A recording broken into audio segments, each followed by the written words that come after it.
Kids even started running around, leaving their parents scrambling to catch them.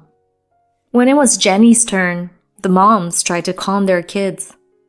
They were bracing themselves to applaud her performance, knowing she'd be furious otherwise. So they had no choice but to listen attentively. But Jenny, though she sat up straight and looked the part, couldn't play well at all.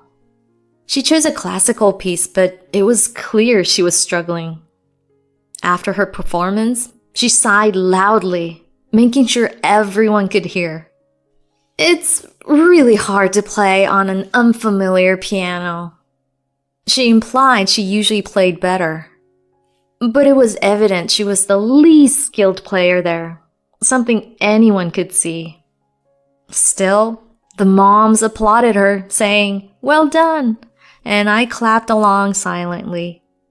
"Angela, you're used to your own piano, so you'll probably give a wonderful performance. I'm looking forward to it," she said, settling back onto the sofa. I sighed softly and took my seat at the piano. Now, what should I play? I wondered. That's when my daughter Natalie called out loudly, "Mom, play the usual one!" Playing classical music would surely bore the kids into making a fuss, especially since they were already at their limit. So, I took a deep breath, gently placed my fingers on the keyboard, and I started to play, letting my fingers dance across the keys like waves. The song that flowed from the piano brought cheers from the kids. The usual song I played was a medley of anime theme songs I had arranged, designed to captivate the children's hearts with its infectious dance-inspiring rhythms. I even included a modified version of Beethoven's Ninth Symphony that surprisingly kept it fun for the kids, including my daughter, who always loved it. As expected, all the children were thrilled, their eyes sparkling with joy. The 20-minute performance had even the most restless kids listening quietly. And when it ended, they clamored for more. I continued to play a few more requested songs, earning amazed compliments from the other moms. As I finished, Natalie loudly proclaimed, "Mom's piano playing is the best!" The children nodded vigorously in agreement. Christine asked, "Natalie, how come your mom is so good?" It was a pure question. Whether she was comparing me to her mom or to the other moms, I don't know. "Because my mom is a famous pianist," my daughter answered, causing the adults to widen their eyes in surprise and the kids to crowd around her, asking, "What's a pianist?" Natalie explained, "A pianist is someone who plays the piano on a big stage wearing a beautiful dress. When my mom plays, she gets lots of applause." The children were impressed. "Wow, that's amazing!"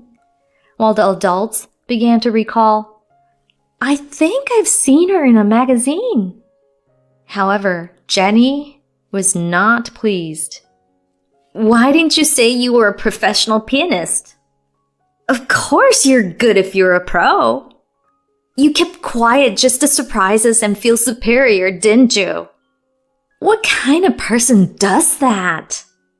Her words were filled with disdain for me, and they didn't seem to stop anytime soon. "How can such a famous pianist be at home every day? That's strange. Are you really a pianist?" I responded, "Yes, I haven't been doing many concerts since having Natalie, but when there is a concert, a lot of the planning can be done remotely, and I practice at home." Faced with my logical answers, Jenny fell silent, unable to counter. Then the other moms took over, asking about my next concert and where it would be, leaving no room for Jenny to interject. Jenny's plan had backfired, and she found herself isolated by her own actions. I felt a bit sorry for her, but she was the one who suggested the mini concert. By the time everyone left, the moms were suggesting we should have another tea party, and Jenny's comments were simply ignored. I hoped this would teach her not to belittle others. If everyone could interact more equally, it would be the most enjoyable for all. Yet Jenny's story didn't end there. Afterward, I heard from the other moms that when she got home and her husband came back, she ranted about what happened that day. I was set up by Angela. If she's a professional pianist, she could have just said so. Instead, she flaunted that grand piano just to embarrass me. What kind of woman does that? Her husband, tired as he was, listened to her without interrupting. Apparently, he had reached his limit after enduring her anger without even eating dinner, and he finally yelled back, denying her pretentiousness entirely. How can you throw a fit about a tea party you invited yourself to? That's outrageous. Coming home to just your angry yelling is something I can't stand. He didn't stop there. He said this wasn't just about that day, but had been an ongoing issue since they got married. He had resigned himself to it because they were married, but he was worried about the impact on their daughter, Christine. He feared she might grow up to be as vain and exhibitionistic as her mother. He even mentioned considering divorce if things didn't change.